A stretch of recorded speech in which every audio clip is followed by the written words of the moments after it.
I'm no good at taking good advice, and I'm self-careless, so don't tell me twice that lately I've been so stuck in my head that I forget just about everything my therapist said. Maybe I'm self-helpless, maybe I'm self-helpless. Maybe I'm self-helpless. Maybe we are all self-helpless. Hey everyone, welcome to Self-Helpless. I'm Delaney Fisher, and today I'm chatting with Olly Dove, who is one of our wonderful subscribers here at Self-Helpless. And this episode is part of our summer series called Subscriber Stories. Just a heads up, if you missed the deadline to submit to be on the podcast and share your experience with us, we will be bringing the series back next summer, opening up submissions in May of 2025, and then featuring you throughout the summer in between regular programming. So if you're bummed you missed it, don't worry, it will be coming back.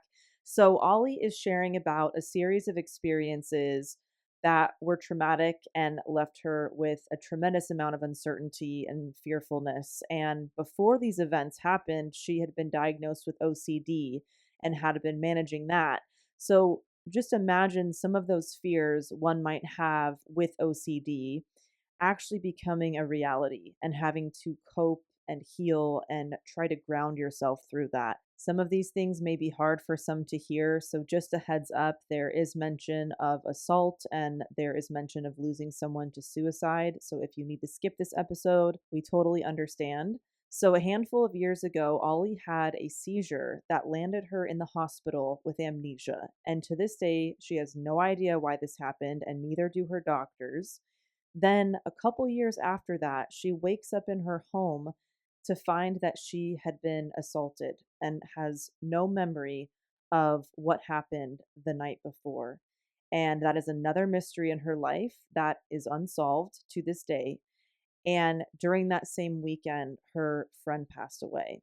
So she shares how these things have impacted her in a variety of ways, in a variety of areas of her life, how they affected her pre existing OCD, the things that keep her grounded and have helped her get through her darkest moments, what's helping her cope and heal long term, how it's affected her relationships, and how she's been able to accomplish some big goals throughout this time as well, from academics to athletics. And I just think it's really special, this subscriber series, because the people who have been part of this series sharing their experience with all of us, a majority of them have never been on a podcast before and they do not plan to be on other podcasts, sharing about themselves in this way in the future. So a lot of these conversations are exclusive to the self-helpless community, and that is just really special and meaningful. So I just want to thank all of you who have submitted and who have guested on the podcast, and the fact that you're willing to open up and share your experiences with myself and a bunch of people that you've never met because you have been helped in some way by past episodes or something that somebody has said on here is just been a very cool experience. So I really can't thank you enough. And I know that these subscriber episodes have been resonating with you, so it's been awesome to see. Okay, everybody, here is my chat with Olly. So, Olly, I mean, you experienced a pretty rare life event from what I've heard so far. Before we get into the details of that, could you share a little bit about what was your life like before that happened? Where are you at now? And then we'll get into, what happened and how you got through it and healed from it. Sure. Well, it almost seems like two very separate people in how things have changed, and not just from the event itself, but just the process. And it's a really crucial time, I think, in a people's life. I mean, every time is a crucial moment in a life, but the end of your 20s, you're sort of surrounded by people that might be getting married, getting dogs, getting houses, getting cars. And I moved to Tasmania from the UK just before 2020. I got in before the lockdown, luckily. But that it was to study a PhD. And when you go into a PhD, you're facing 4 years of at least in Australia, the pay that you get is actually below the national poverty line, not just the minimum wage. And so you end up putting your life on hold while everyone else is advancing rapidly, or it feels like they are. Yeah. And you just sort of have to say, I'm not behind, I'm just going at another speed. But it's hard to do that.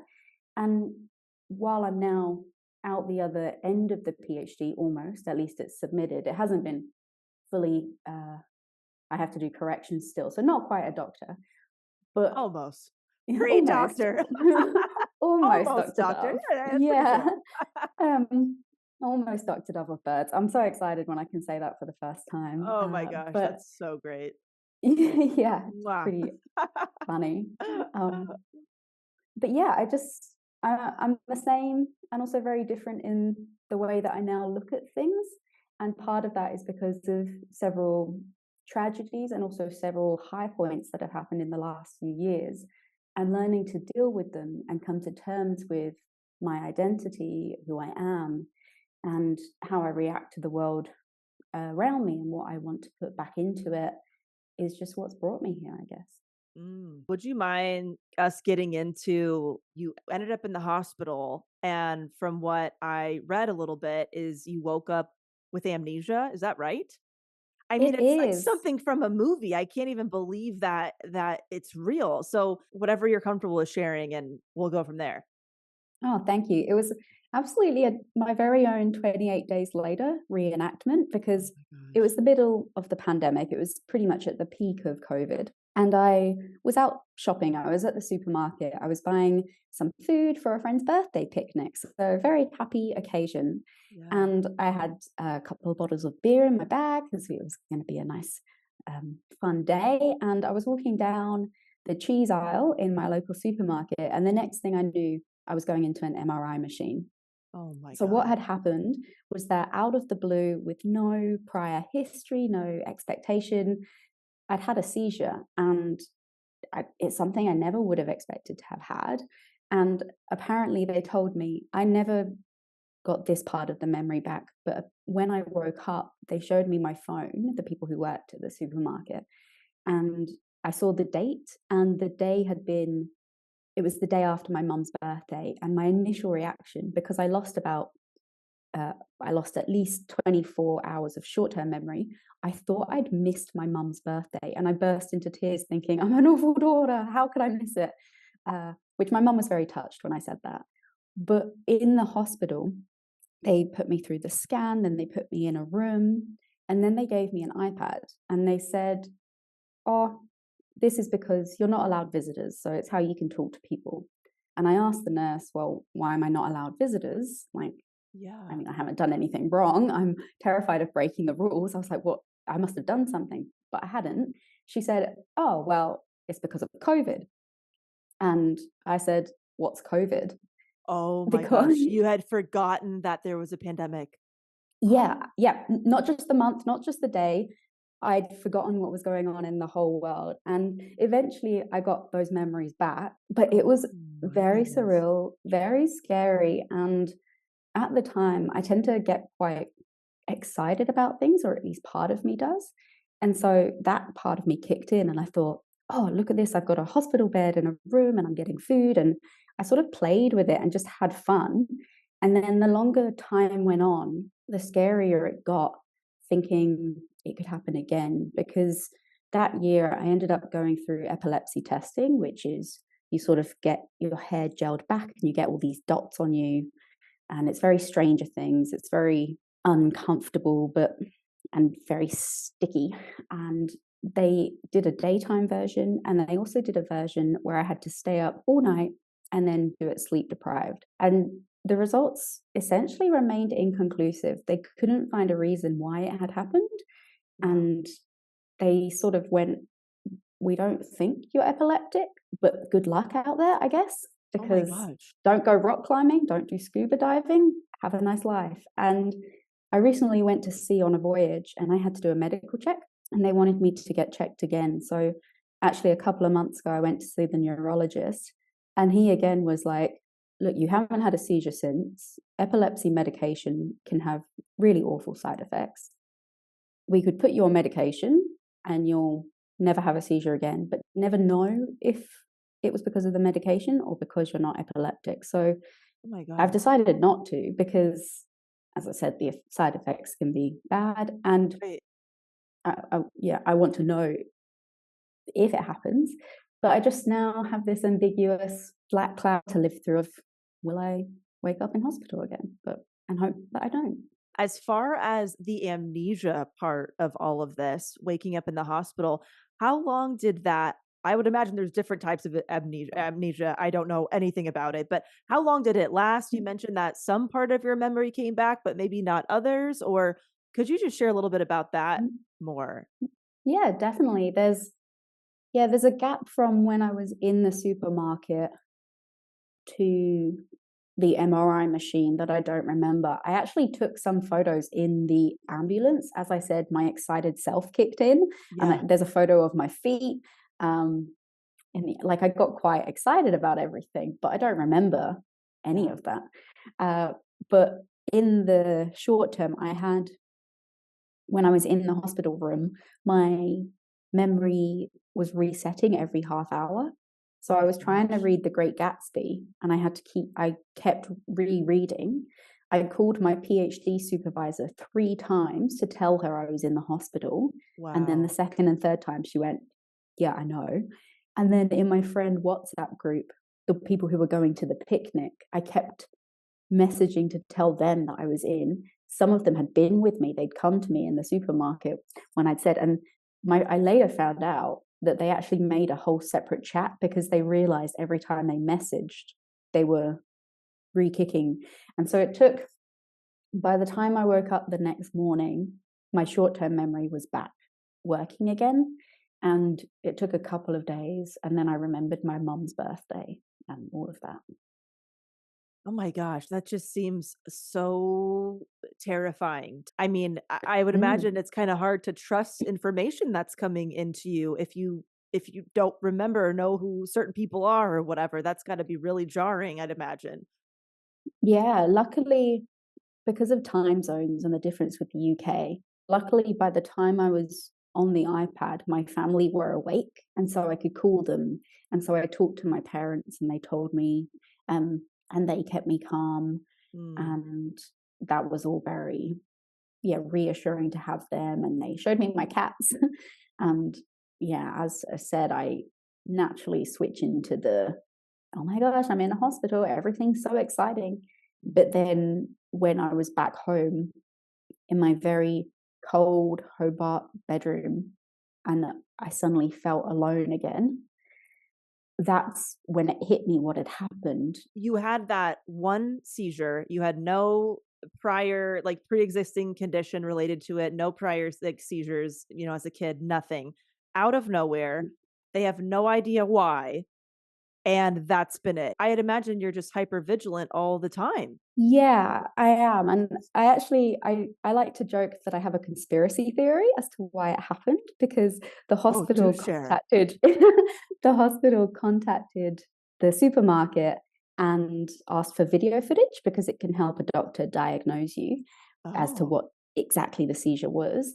And the supermarket said they didn't have any, but I was near some very expensive cheeses. And I was like, of all the places for there to be a blind spot in that supermarket, I just don't believe it. So I think this is a complete joke at all, joke of course, but I have a suspicion I slipped on a puddle and hit my head, and then the supermarket just doesn't want that being shared or getting sued. But that's just how I live with myself by telling yeah. myself that. Do you know how many people were around when the incident happened at the supermarket? I'm not sure anyone saw it begin. I heard that one of the staff was sort of further away and then saw me hit the ground or sort of ran to me, but it Yeah. wasn't particularly full or filled. But it was unfortunately a mystery. And then since then, each year there was an annual event or something happened that was sad. And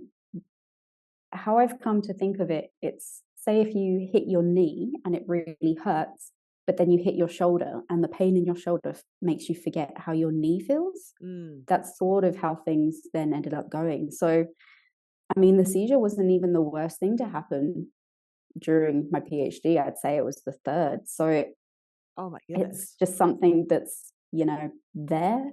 And you just have to acknowledge, because I could stay at home terrified of living my life in case I get into danger or collapse crossing a road. But what would be the point? Because I could also just trip in my house and hit myself as well. I Yeah. just Yeah. have to keep going. Okay, so you mentioned that this wasn't even the worst thing that happened to you during this period of time. Are you comfortable sharing what else was going on? Yeah, I feel like I should do a full disclaimer, especially for your poor listeners who have tuned in and thought, what is this woman with a black cat like streak of luck? There have also been some incredible moments in the last 4 years, and I am really grateful for the community here in Lutruwita, Tasmania, and the people who have supported me through all these things. Mm. The real bad point and low point was exactly 2 years after the seizure, the same week, I had what could be described as, I guess, the weekend from hell. I woke up after a night out in not good circumstances. So I had blood on me, there was vomit, I had some clothes, like on things weren't how they usually are in after a night out, because I avoid heavy drinking because of the seizure risk of drinking, and hangover is also a risk. And so the things just weren't right. Things were in weird places. Think something was off, and I couldn't find my phone. And I walked through the house, and the back door had been completely smashed in, but I had my keys with me. And then one of my housemates was missing. He'd he'd recently broken up and then got back with a girlfriend. We weren't sure where he was. He often liked to go camping when he was upset, so we assumed he was there. My other housemate was away. She came home with my friend, and the two of them sort of helped me. At first, your initial reaction is, oh, what have I done? Because would assume it had been me. What have I done? I've made this mess. But the way I felt after the first seizure, so when you have a seizure, it feels like you run a marathon, as in you use up much energy in your legs, you can feel it. And the way when I woke up, I didn't have the same physical reaction as I'd had with the seizures. And then I had a shower, and in the shower, so I play Australian rules footy, which is like rugby mixed with soccer. There's a lot of tackling, there's a lot of bruises, and usually I do get a lot of bruises when I play. But that weekend was the one weekend that season I hadn't played a match. But in the shower, because I hadn't played footy, I shouldn't have had any bruises on me. And I found a whole collection, but I also found things like fingerprint bruises down my arm and things that then I started to feel very scared. And so a friend took me to the hospital. And at the hospital, once I said, look, I think it could potentially be a sexual assault. I don't know. I just want a doctor to look at me and tell me I'm okay. But once I said the word sexual assault, the hospital switched. It was like they freaked out. They isolated me, which was their attempt to comfort me. But it was this really dingy room, and they left me for hours, and they got me so Tasmania doesn't have a government run assault service. It was run by a charity, and because it was a weekend, it was hard to get someone, which you'd think a weekend would be when you need the service most available. Right. But the woman I spoke to on the service told me I had 2 options or 3 options. I could go home and nothing would happen. I could have a doctor check me over and I would get my results. I would get my blood results. I would get all my results and I could know I was fine. Or I could go across the road to the police station, file a report, and do a very intensive forensic examination, and the doctors would check me through them, but I would never get my results back. And so I would never actually know. And so I thought, I just want a doctor. Like I just want to see someone now. And I told the doctors my answer, and they refused to see me. They said, we can't do that because if it turns into a crime, the police have to be involved. So Oh my what the gosh. hospital told me was not what the services told me. And it was a male doctor who delivered this information, and he laughed and was like, what can you do? It's just how it is, I guess.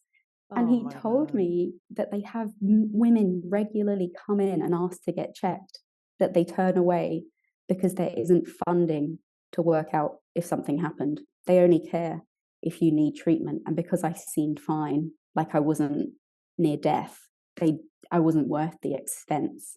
And you think, that's looking at physical health. What about my mental health? What Right. about all these women who are coming in and getting turned away? I was so furious, but I was also exhausted, Yeah. and I was really scared. And so it's a whole other story, but essentially I have this aunt and uncle figure that live in Hobart as well. And I called them, and they took me home with them. They were like, we will come stay with us for a week. We will look after you. The next morning, I found out his story is very long and not mine to tell. But from my end, I found out that my housemate had gone to Sydney to see his family and was classified as missing. Oh my And God. so I then called, I got through to my housemate's sister, and essentially I then received a phone call saying that they'd found his body, and that he had died by suicide. When I heard that, I A, broke down, and B, went, okay, now I want to go to the police because I don't feel safe. It's too much. Yeah. And so I went to the police station. And throughout that whole week, I always had someone with me. Like, as I said, the friends that came round, just incredible people. And I went to the police, and then I formally put in, like, I think there could be a potential assault. I had to tell the police officers taking down my story. I apologized in case I cried because I just found out my housemate died. And the double take that the police officer gave me, and just having to say, yeah, this is my life. And they scheduled me in for a forensic exam that evening. And when I told the police that the doctors refused to see me the day before, they said that's not at all correct. They shouldn't have done that. So Oh my real God. mismatch in what is happening here. And when I did the forensic exam, talking, they were layered up like I was in a crime scene. It was horrible, and they found evidence of different things. But they said it was too late to do my blood tests, so I couldn't find out if I'd been given something on Saturday. Whereas if the doctor had just seen me on the Sunday, they could have. And then I found out some things immediately. But then for the rest of the tests and the rest of the investigation, I never heard anything again, as the services told me I wouldn't. And so, like the seizure, just being a mystery as to what happened, will it happen again? That weekend, I still don't know, because we managed to track down the man, and his story doesn't match things. But again, that's a mystery that will just always be there now, and we'll never find out the answer to. So those three things are the real pits of my time in Tasmania. And I just feel very lucky that I've had people here to support me, because my family are on the other side of the world, and it's hard to be distant from them. And luckily in 2022, the borders had opened and my parents flew me back home. So I actually got to go home for a few weeks, and it was the first time I'd seen them in 2.5 years because of the pandemic. So Thank you for sharing all of that. Really appreciate your openness and vulnerability. Did you have any memory of the night before? Did you like black out? oh yeah, so there was a Okay. blackout. So we changed location, and that's the end of the memory. So much like the seizure walking down the cheese aisle, I have a very specific memory, and I've never left a club with a man, and I've never wanted to. So that's where it Wow. comes into this position of what had happened, what my friends saw at the club, what everything in my past history would have led me to do, what he said. there was just a complete mismatch. And I think there are just multiple options of what could have happened, what would have happened, which I can't even like potentially even pick one that's most likely. Yeah. But the feeling that something could have happened to your body that you don't know about is just, it's terrifying. And Yeah. I think even because I'll never know what happened on the Saturday night, but I do know what happened on the Sunday afternoon. And the doctor laughing about the amount of women that come in just broke my heart, Yeah. because how can that be happening?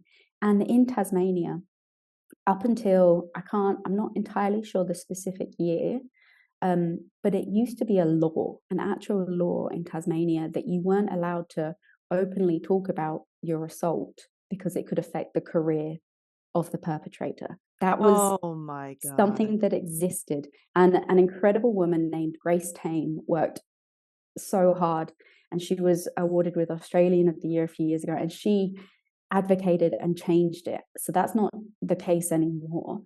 But you think and the way that it's apparently not worth the financial cost to the government to protect these people coming in. Right. You Right. just don't. It just is unfathomable to me. Oh, It's my dream to work in Antarctica, and I love doing remote field work. And because I'd had a seizure one time, and going off what the neurologist said this year, it has now become quite difficult to get certain jobs that I want because there's nothing conclusive. It's sort wow. of seen as a liability. And I very nearly didn't make it onto the ship this year because of the potential assault situation, because it cast doubt for the neurologist as to what had happened. Whereas if I'd never gone to the hospital and it wasn't on my medical record, it wouldn't have been a problem at all. And so again, there's that you need to seek help, but there's ways that having sought help can be used against you in the future, which just shouldn't happen. But one way that I've worked through these memories and the things that have happened over the past few years is that I really enjoy creative writing. And so I ended up converting, it's a fictional book, but I converted the four main aspects of my life into fictional characters so I could work through what had happened with them and their reactions to different things.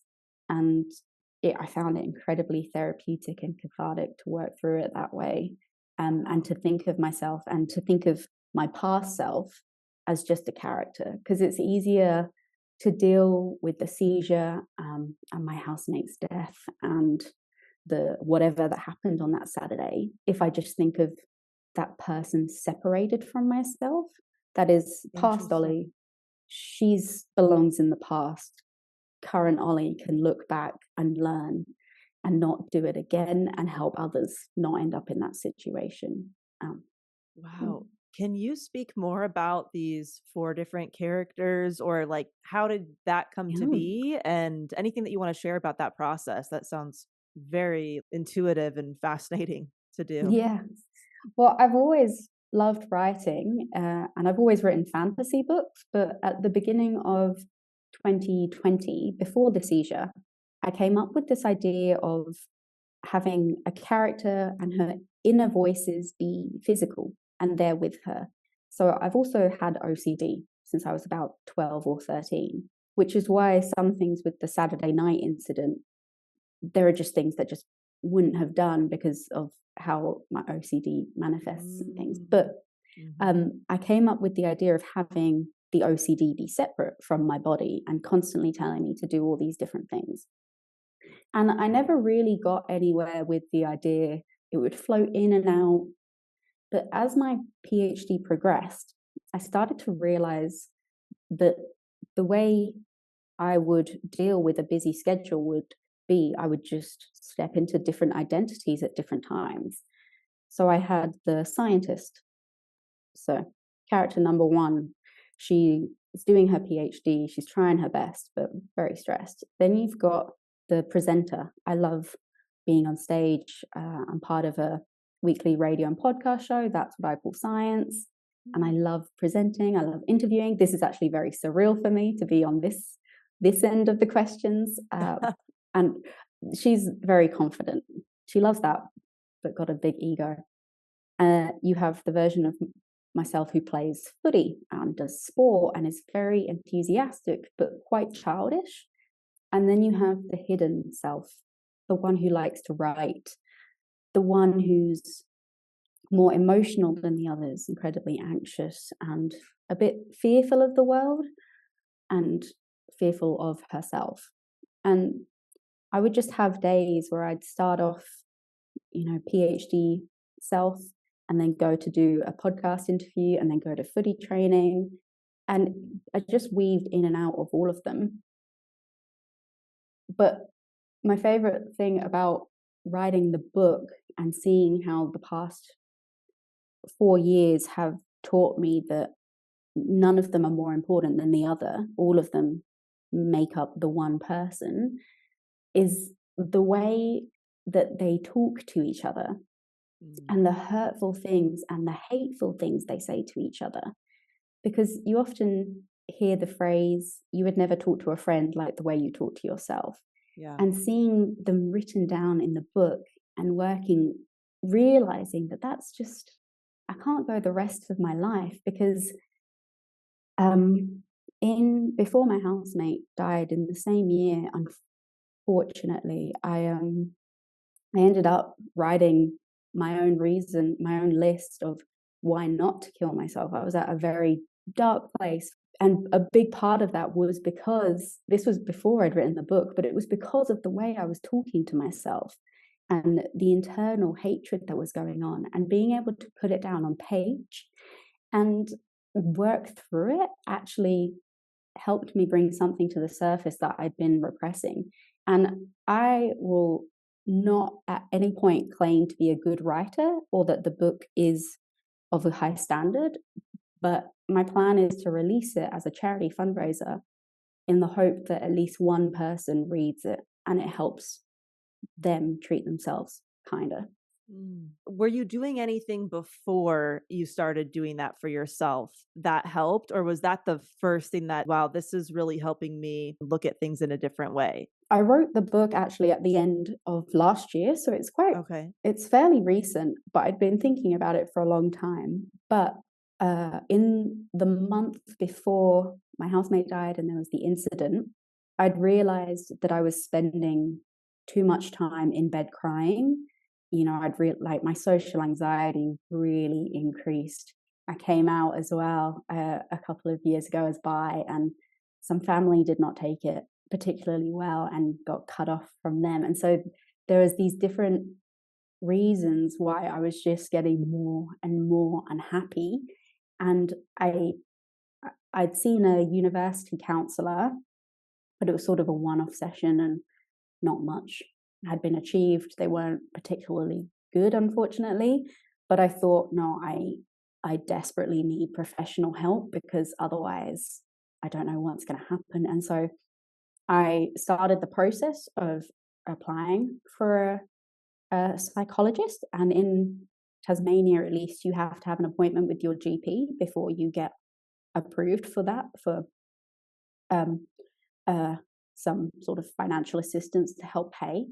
And it was 2 or 3 days after that weekend that my appointment was scheduled to talk to the GP. And so once I came back from the UK after visiting my family and having time with them, I actually got in to see a psychologist very quickly, relatively quite quickly.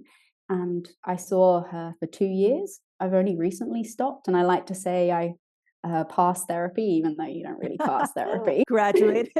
Yeah, I was so good. I'm so healthy now. 100% advocate for seeing a professional, because having conversation with friends and family, obviously so important, but having someone removed from your life that you can just open up everything and work through all your history and everything that has led you to that point was a saving grace. I would have dropped out of my PhD without her. I would have crumbled without my psychologist. And I'm just so grateful that I also got lucky, because I know it can be hard to get a good therapist or psych straight up. And I just hit the jackpot. And So that was happening along since 2022 as well. So Mm. How have these experiences changed you, whether it's, perspectives on life or just anything? yeah, well, my dad's favorite phrase is "this too shall pass," which I think is a really popular quotation for a lot of people. And I also like to say "every day ends," because it is true. The story does continue. No matter what you're doing, things will keep going, and there will be people, even if they're strangers, there is always someone that will want to help you. And you, even in your most alone, lonely moment, someone is there, be it Lifeline Tasmania, mental health charity with a helpline. There's always someone. And in that sense, I think the biggest change that I've found in myself is the fact that I'm even talking to you today, because a few years ago, I would never have had a conversation like this with someone or want to tell my story in this way, because I have a perfectionist complex, and people around me see me as quite competent and confident, and I don't want them to actually know I'm an anxiety-ridden hot mess. I'm that duck that's paddling under the surface. But being able to have those vulnerable, open conversations opens it up for others to also start having them. And I just want, I mean, we haven't really tapped into the PhD side of things, but that process, the amount of imposter syndrome that you get through something like that, and a lot of it is driven by the dynamics in academia. I just don't want the people coming after to have to go through that. And I guess, yeah, in short, I'm just someone who likes to talk a lot now. What has helped you the most? I mean, you mentioned seeing a psychologist, and you're writing, you're getting this book out there. What helps you in those moments when there is nobody around and it's just you? How do you even ground yourself through all of this? That is such a good question, because there have been times when things haven't been good, and the advice that I've been given is, "Oh, time will heal," or "You'll feel better in time."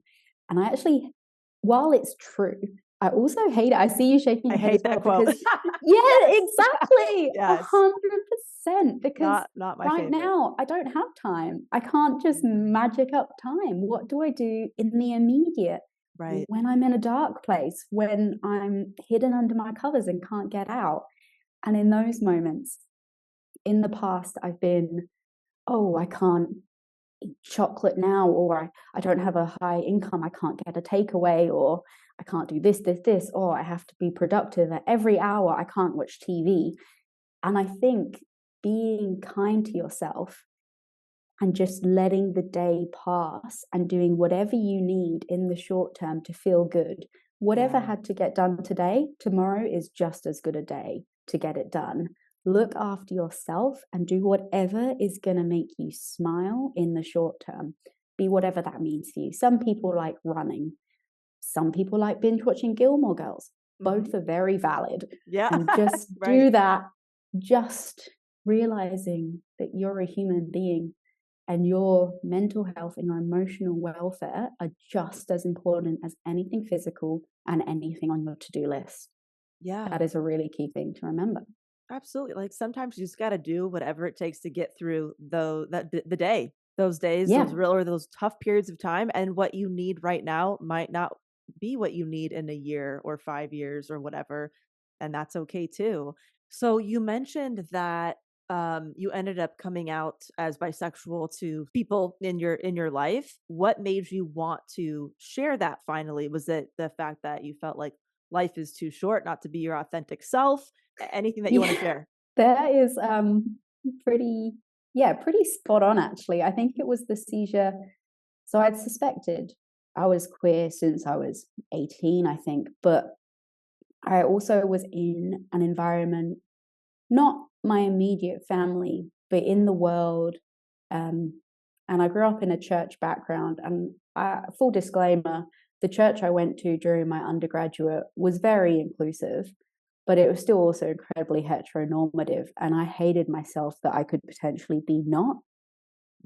And I even find it hard saying I went to church because some of the people I work with nowadays would not respect me for having any sort of faith. So that's also a disconnect to the identity that I keep hidden, and is something that I'm not at terms with or haven't addressed. But that aside, after the seizure, by this point, I was pretty certain I was bi, but I just hadn't accepted it because in my mind, the thinking was, well, if I like men as well, what's the point of telling people I like women and having to face all of that? So I then started dating women, but I came out to my family because in 2021, I actually got dumped 3 times. So it was a really great year for the self-confidence. I've been through the shitter. Oh my gosh. How much can one person take? Yeah.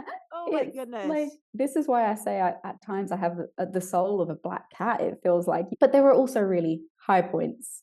You know, we go from the low to the high constantly. I would sum up the last 4 years as tumultuous. But at the end of the first dumping of the year, I realized part of the reason why it didn't work out was because I couldn't fully commit for fear of family and friends finding out. And so that's when I came out to my immediate family. And then I came out fully, and then friends sort of knew throughout the year. And then I made a post at the end of the year where I snuck it in. And I hate that you have to do that, that there's an expectation that if you're anything other than heterosexual, at some point you have to declare it so that other people know for sure because you owe it to them, which you weird. Don't. Yeah. And yet it so is strange. Weird. It's so weird. But the family member who reacted badly, unfortunately, at the time was his family was my only family in Australia. I have since actually discovered some wonderful relatives in Brisbane, so I don't feel alone. But they said we always knew. I mean, you can't really tell in the baggy shirt, but I'm quite muscular for a woman, and I've always liked sport. And part of the reason why I never came out was I was so afraid of being the stereotype. And so all my fears were confirmed in one. And so I didn't say anything. And then the next day they apologized. And I agreed, and I was like, at this point, I'd started to work through being able to be open and say how I'm feeling. And I said, oh, thank you so much for apologizing. Yeah, you did make me feel a little bit about stereotype. And that made me sad. And I didn't think anything would happen, but they got very angry with that. Yeah, said some harsh words, stopped talking to me for a while. The following year, I asked, is everything okay? And they just, things you don't expect anyone, let alone a family member, to say to you. Yeah, it was bizarre. And so I think actually, obviously, losing my housemate was the saddest thing that's happened in the last 4 years. But I think losing the love of that family member is like a second for sure. Of all the people in my family I thought might react, it wasn't them. And it has unfortunately caused, when my family see them, they just pretend I don't exist so that there's not a fight or that nothing gets brought up and that no one feels uncomfortable. That's ongoing.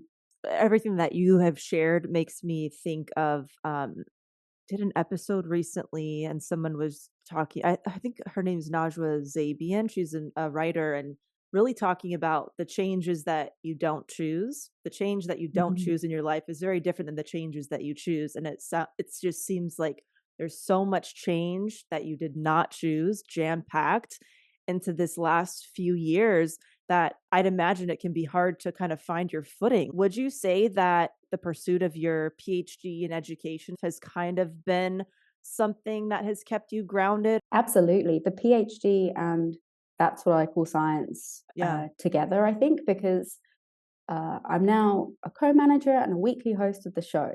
Very cool. And thank you so much.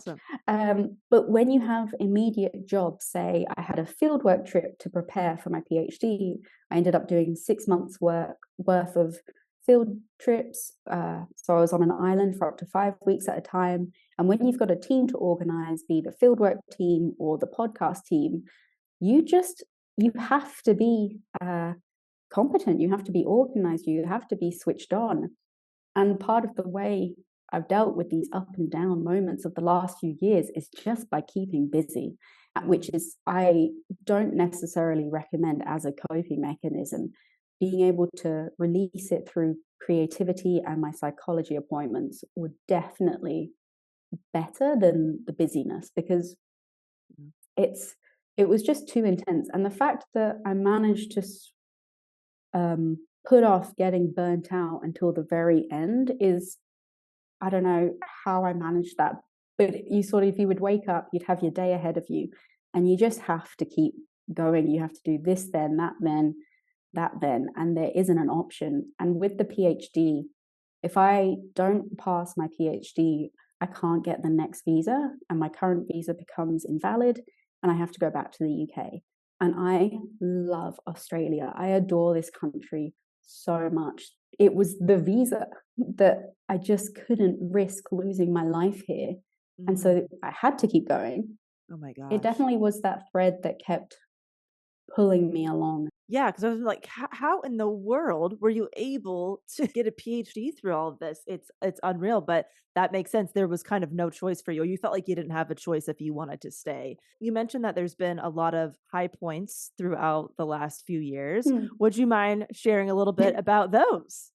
I definitely Now that can, we're because 56 minutes in, we'll get all the misery out the way, and then I like to start with the shit. I like the shit up front, and then we'll have some sprinkles in the back. Light drops of joy. Yes, just some light drops. Yeah, there absolutely have been. For example, the wildest thing that could have happened last year, I was on stage at the Australian Museum in Sydney in front of some of the highest profile scientists and science communicators of the country. Wow. And I received, on behalf of That's What I Call Science, an award from Australia's chief scientist. Oh my gosh. And it was just so surreal. And it was the Eureka Prizes, which is nicknamed the Australian Oscars of Science. That's how it's seen. Cool. The Eureka Prize for STEM inclusion. So That's What I Call Science is a weekly radio and podcast show. And each week we interview a different person in STEM, with STEM here meaning science, technology, engineering, maths, and medicine. Okay. And we interview a different researcher or student or teacher or professional. And I didn't found the show at all. I joined the team in their second year. We're close to approaching our 250th episode. Woohoo! Lovely. But on the team, we really strive to represent all the people working here in Lutruwita, Tasmania, and it was incredible. And I was there with fellow co-manager Anna Adela, and we were representing the team. And we didn't think we were going to win, because we're a volunteer podcast and we were up against these paid organizations, these massive groups. And then we won, and it validated so much work, so many hours, and just the effort that the team puts in, week out. And just to have had that happen during a PhD is pretty unheard of. There's a big disconnect in Tasmania in terms of equality in many ways, and one of them is education equality.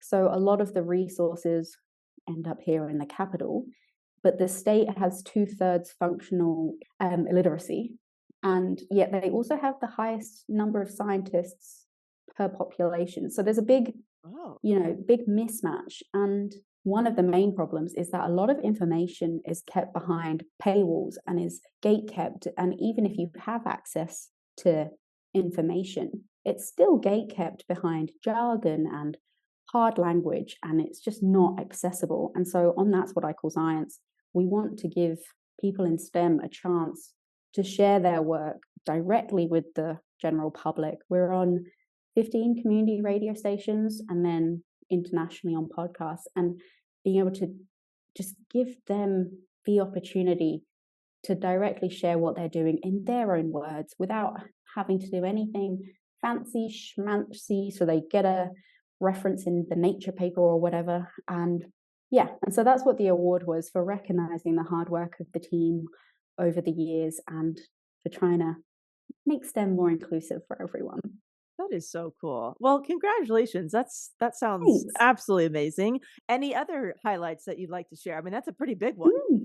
Yeah, that was a very pinnacle moment. I've also loved playing Australian rules football, as mentioned, and having the sport community has been really helpful through these other times. So my team and the two men's teams at my club wore black armbands the week my housemate died, and having their support really helped me. But the year before that, we actually won a grand final, which, out of context, it doesn't sound like the biggest achievement, but to win a premiership in footy is like the, the peak of community sport, and that achievement for our team was incredible. I recently was awarded one of the winning categories for Tasmanian Young Achievers of the Year, which Goodness. really made me feel, I don't know, I love Tasmania so much, but I am always aware that I am a foreigner. This is Aboriginal land, it's unceded, and I'm always so grateful for my place here and being allowed and having time to live here. But receiving that award made me feel like part of the Tassie community, and like Tasmania wants me to be here as much as I want to be here. And then I guess the last one to really mention is working with the seabirds and where I've been to work with them. I work on remote islands, and I've been to islands in the north, islands in the southeast, and Wow. this island in the southwest that you have to get flown by a helicopter to get access to it because it's not near the water. And there was these times where we watched thousands of shearwaters take off in the morning, and you just can't even fathom the natural beauty involved. And then a bonus highlight was actually just the voyage I've just been on. I went, as that's what I call science, I went to interview and film a documentary on the ship, and being there with the marine scientists, and there were also third-year undergraduates, and just the atmosphere on the ship of seeing science in motion and everyone wanting to help each other. It was what STEM should always be, and it's what academia usually isn't. But seeing there and being amongst it and seeing the excitement and just the absolute joy was wonderful.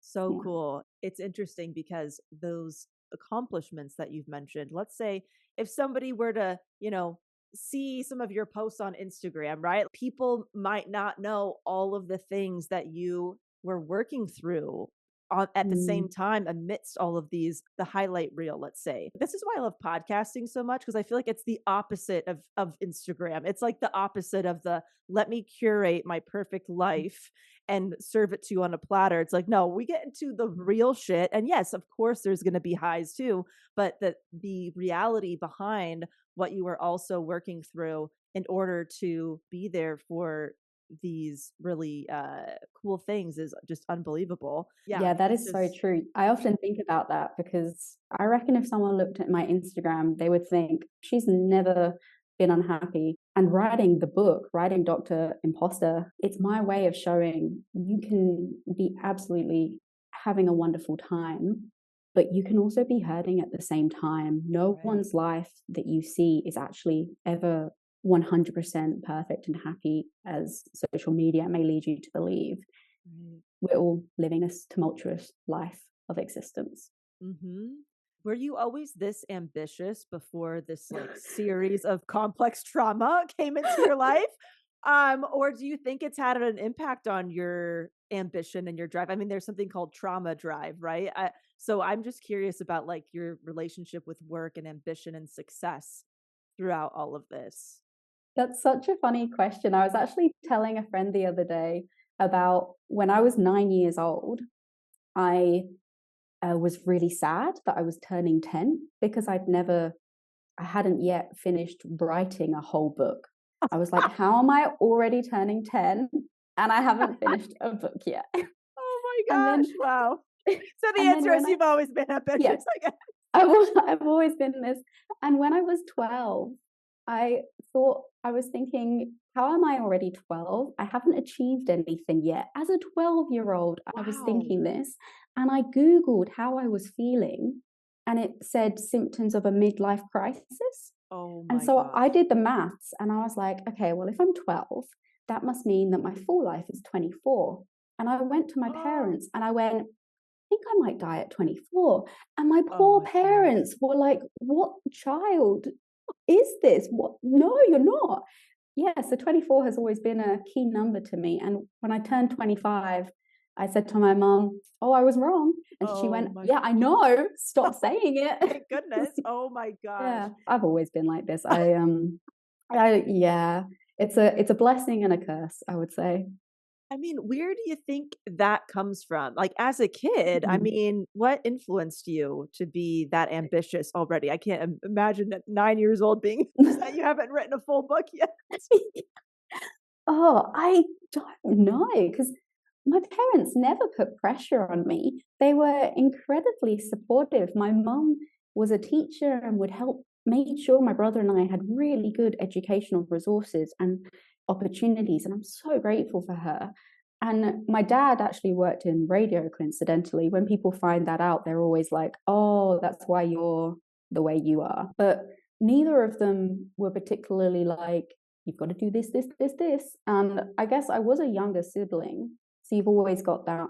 And my older brother, very intelligent, very accomplished, an absolutely incredible guy. And so you always want to live up to their standard, maybe.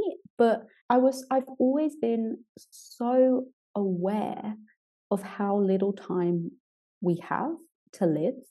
And at every stage in my life, I've wanted to make use of it. So when I was a teenager, I remember thinking, this is the most free time I'll ever have. I should make use of it. So I did a lot of extracurriculars. I did a lot of clubs because I was like, yeah, I want to do it. And then again, now that I'm an adult, I don't have a partner, I don't have children relying on me. So I still have that mentality of, I'm not going to be able to do all of these things for the rest of my life. I want to make the most of the time I have on the earth. And my overarching life goal is to write 50 stories. So that could be short stories, it could be novels, but always just acutely aware every day is a blessing. And then in terms of the seizure, every day really is a blessing. You know, I Right. could, even without the seizure, everyone can die at any moment. But now that I've actually had an instant that brought it up in focus, it's sort of, I guess, made it even strengthened that belief that, yeah, you've got to be grateful for your life, grateful for the opportunities and the time that you have.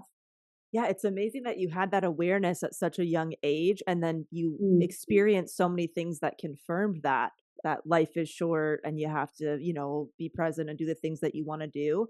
Do you feel like you get enough downtime in between all the things that you're Ooh. accomplishing? Because you could also argue, like, being present might be different than being focused on a goal and accomplishing something. How do you feel about that? No. Well, it's so vital and it's a really good aspect to look at and bring up because if you're being productive 24 hours a day, you're also not actually enjoying the life that you're Right. working hard to be productive in.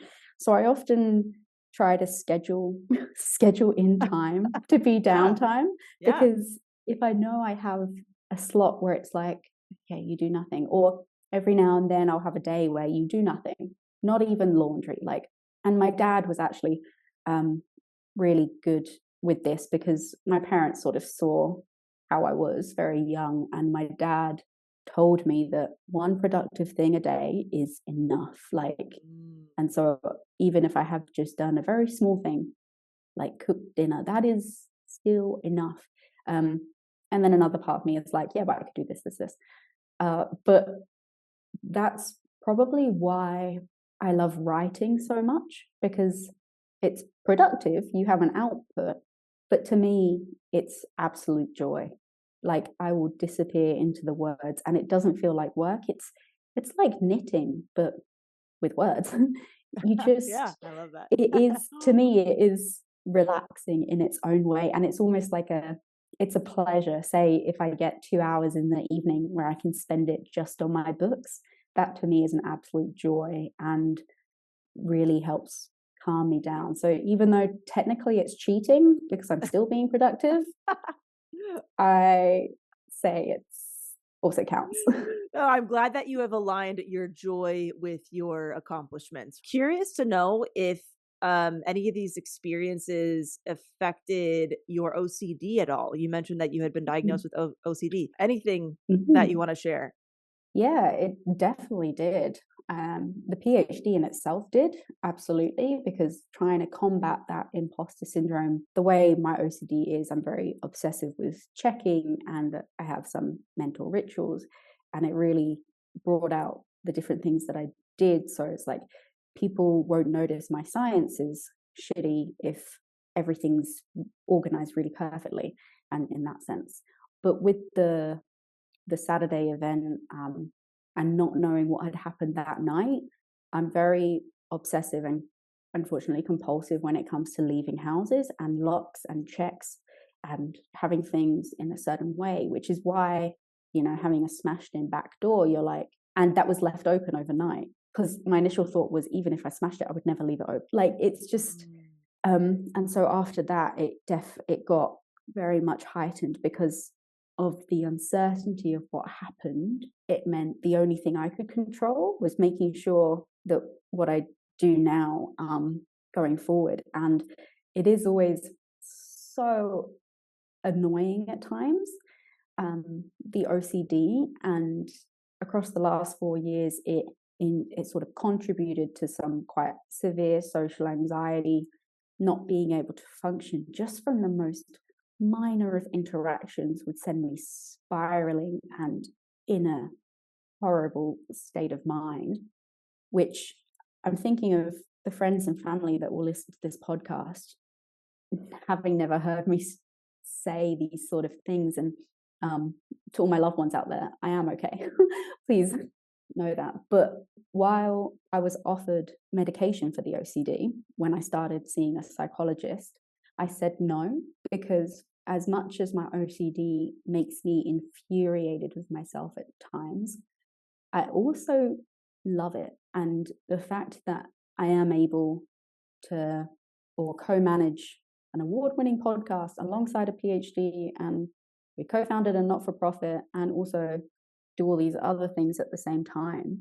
I would say the OCD a lot of the time actually kept me going. I think it's such a strength in every way that I hate it. I probably love it twofold because it is a huge part of me, and not going on meds and keeping it there is something I'm really glad I made that decision to do. Wow. Yeah, I was curious to hear what you had to say just because of, all of the things that happened that were not within your control. I think that would make anybody want to control what they could a lot more than usual. And then on having OCD, I would imagine that yeah, that would there would be some kind of a shift there at least for a while. Well, Ollie, Absolutely. thank you so much for sharing everything that you've shared today. Thank you so much for having me here, because my origin story with Self-Helpless was that I was really struggling to fall asleep, and I was really struggling and I was looking for a way to sort of cope with the nighttime. And I came across the Self-Helpless podcast and it just brought so much comfort to me in those times. So thank you for having me and thank you for the last few years. Yeah. Oh my gosh. Well, thank you for sharing that. I'm glad that it could be a source of comfort during that time for you. That really means a lot. And it's interesting. I love listening to podcasts at night and like for me to fall asleep. And so it's always interesting to hear that, oh, people do that with our show. That's so cool because I know how important that is for me as well. So yeah, thank you for sharing that. I appreciate it. Anything that you want to leave people with, and then of course where they can find your show and tune into that, your book soon, and find you and all that stuff. So anything that you want to plug as well. I feel like I should have something so profound and ready to say. I mean, you've said a lot of profound stuff today. I mean, there's a lot of Oh, good quotables throughout this episode. oh, great. Oh, I'm glad.